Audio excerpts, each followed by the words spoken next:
Welcome to rise a gun. മാറി വന്ന text ബുക്കുമായി ബന്ധപ്പെട്ട് വളരെ ഇമ്പോർട്ടൻ്റ് ആയിട്ട് നിങ്ങൾ അറിയാൻ ആഗ്രഹിക്കുന്ന കുറച്ച് കാര്യങ്ങളാണ് എനിക്ക് നിങ്ങളോട് പറയാനുള്ളത്. അപ്പോൾ നമ്മുടെ വീഡിയോ ആദ്യമായിട്ട് കാണുന്ന മക്കളാണെങ്കിൽ എല്ലാവരും വീഡിയോ ലൈക്ക് ചെയ്യുക, ഷെയർ ചെയ്യുക, സബ്സ്ക്രൈബ് ചെയ്യുക.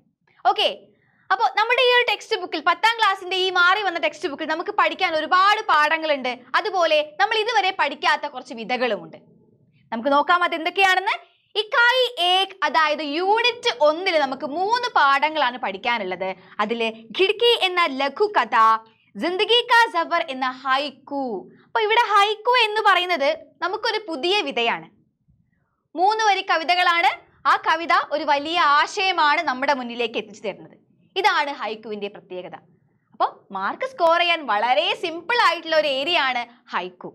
റെയിൻ ബസേരേമേ എന്ന ഒരു യാത്രാവൃത്ത് ഓൾറെഡി നമുക്ക് കഴിഞ്ഞ ടെക്സ്റ്റ് ബുക്കിലും എന്തുണ്ടായിരുന്നു, ദിശ ഹി ദിശ എന്നൊരു യാത്രാവൃത്ത് ഉണ്ടായിരുന്നു. അപ്പൊ ഇവിടെ നമുക്ക് റെയിൻ ബസേരേമേ എന്നൊരു യാത്രാവൃത്താണ് നമുക്ക് പഠിക്കാനുള്ളത്.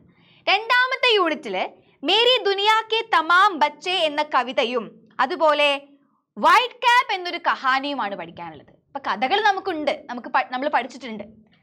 ഓക്കെ, 3ാമത്തെ യൂണിറ്റില് ദില്ലി മേ ഉനീന്ദേ എന്നൊരു സംസ്മരൺ ഓൾറെഡി നമ്മൾ സംസ്മരണം പഠിച്ചിട്ടുണ്ട്. 8ാം ക്ലാസ്സില് പിതാക്ക പ്രായശ്ചിത്ത് എന്ന ഒരു പാഠത്തില് നമ്മളത് സംസ്മരണാണ്. ആ ഒരു പാഠത്തിന്റെ വിധ സംസ്മരണാണ്. അപ്പൊ നമുക്കറിയാം ഓർമ്മക്കുറിപ്പാണ് എന്ത് സംസ്മരണം എന്ന് പറയുന്നത്. ഇവിടെ നമുക്ക് യൂണിറ്റ് 3 ദില്ലി മേ ഉനീന്ദേ എന്നൊരു സംസ്മരണാണ് പഠിക്കാനുള്ളത്. ഇനി മധുർ വചൻ എന്ന ദോഹ നമ്മൾ പഠിച്ചിട്ടുണ്ട്. ദോഹകൾ നമ്മൾ പഠിച്ചിട്ടുണ്ട്. 8ാം ക്ലാസ്സിൽ നമ്മൾ കബീർ ദാസിന്റെയും റഹീമിന്റെയും ഒക്കെ ദോഹകൾ നമ്മൾ ഓൾറെഡി പഠിച്ചതാണ്. അപ്പോൾ എന്താണ് ദോഹ? ഈരടികളാണ്. മാർക്ക് സ്കോർ ചെയ്യാൻ വളരെ സിമ്പിൾ ആയിട്ടുള്ള 2 വിധകൾ നമ്മൾ ഇതിൽ തന്നെ കണ്ടുപിടിച്ചു കഴിഞ്ഞു. ഏക് തിൻക എന്ന കവിതയും ഉണ്ട്. ഓക്കെ, അപ്പൊ യൂണിറ്റ് 3 ഇത്രയും പാഠങ്ങളാണ് പഠിക്കാനുള്ളത്. ഇനി നമുക്ക് യൂണിറ്റ് 4 നോക്കാം. ഗലീലിയോ എന്നൊരു ലേഖ് ആർട്ടിക്കിൾ. 2ാമതായിട്ട് പൈദൽ ചൽത്താ ഹുവ ആത്മി എന്ന ഒരു കവിതയും പഠിക്കാനുണ്ട്. ഓക്കെ, യൂണിറ്റ് 5 പരി ലടുക്കി എന്ന കഹാനിയും അതുപോലെ സിലാ ബീൻതി ലടുക്കിയാം എന്ന കവിതയുമുണ്ട്. അപ്പൊ കമ്പാരിറ്റീവ്ലി നോക്കുകയാണെങ്കിൽ കവിത ആ ഒരു പ്രോസ് ആണ് ഏറ്റവും കൂടുതലായിട്ടുള്ളത്. സിമ്പിളായിട്ട് നമുക്ക് ആശയം പഠിച്ചും അതുപോലെ തന്നെ കഥകൾ മനസ്സിലാക്കിയും ഒക്കെ നമുക്ക് കൃത്യമായിട്ട് മാർക്ക് സ്കോർ ചെയ്യാൻ പറ്റുന്ന തരത്തിലുള്ള പാഠങ്ങളാണ് നമുക്ക് പുതിയ ടെക്സ്റ്റ് ബുക്കിൽ ഉള്ളത്.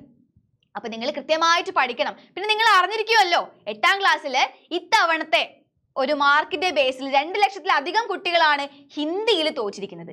അപ്പൊ നിങ്ങൾക്ക് എല്ലാവർക്കും ഒരു ധാരണയുണ്ട് എന്താണ് ലാംഗ്വേജസ്, അതായത് ഹിന്ദി, ഇംഗ്ലീഷ്, മലയാളം എന്നിവയൊന്നും കാര്യമായിട്ട് ഇരുന്ന് പഠിക്കണ്ട എന്നുള്ളത്. പക്ഷെ അങ്ങനെയല്ല, ഓരോ സബ്ജക്റ്റിനും അതിൻ്റെതായ പ്രാധാന്യം കൊടുത്ത് തന്നെ നമ്മൾ പഠിക്കണം. ഇപ്പൊ നമ്മുടെ മാറി വരുന്ന വിദ്യാഭ്യാസ രംഗത്ത് ഓരോ സബ്ജക്റ്റിനും വലിയ പ്രാധാന്യം തന്നെയുണ്ട്, വലിയ മൂല്യങ്ങൾ തന്നെയുണ്ട്. അപ്പൊ നിങ്ങൾ ചെയ്യേണ്ട കാര്യം എന്ന് പറഞ്ഞാൽ ഓരോ സബ്ജക്റ്റ് നന്നായിട്ട് പഠിക്കുക. അതിനുവേണ്ടി നിങ്ങളെ ഹെൽപ്പ് ചെയ്യാൻ റേസിന്റെ ടീം ഉറപ്പായിട്ടും ഉണ്ട്. ഇപ്പൊ 10th ബാച്ച് ടൈറ്റൻസ് ബാച്ച് ആണ്. 10നോട് ഇനി ഇഷ്ടം കൂടുമെന്ന കോൺസെപ്റ്റിൽ നമ്മൾ ആരംഭിച്ചിരിക്കുന്ന ബാച്ചിൽ നിങ്ങൾ ഉറപ്പായിട്ടും ജോയിൻ ചെയ്യുക, മാക്സിമം ഷെയർ ചെയ്യുക. അപ്പൊ നമ്മുടെ വീഡിയോ ലൈക്ക് ചെയ്യുക, ഷെയർ ചെയ്യുക, സബ്സ്ക്രൈബ് ചെയ്യുക. ബൈ.